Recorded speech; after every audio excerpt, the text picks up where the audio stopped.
আসসালামু আলাইকুম বন্ধুগণ, আজকে আপনাদেরকে দেখাবো একটি সংযোগ থেকে চারটি সংযোগ কিভাবে বের করবেন। চারটি সংযোগ বের করার জন্য আপনাকে প্রথমত 4A স্প্লিটার নিতে হবে। 4A স্প্লিটার নেওয়ার পরে আপনাকে কেবলের মাথাটি জোড়া দিতে হবে। আপনারা দেখতে পাচ্ছেন আমার কেবলের মাথাটি জোড়া দেওয়ার জন্য আমি কাটার মেশিনে বসায়ে সঠিকভাবে কেটে নিলাম। আপনারা দেখতে পাচ্ছেন সঠিকভাবে আমার কাটা হয়ে গেছে। আবার সঠিক নিয়মে আমাদের স্পাই মেশিনে বসাই দিলাম।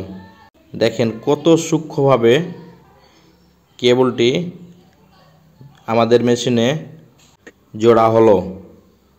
তারপরে আপনারা দেখেন আমি কেবলটি সঠিকভাবে তুলে স্লিপারের মধ্যে লাগাই দিয়ে হিটে বসাই দিলাম।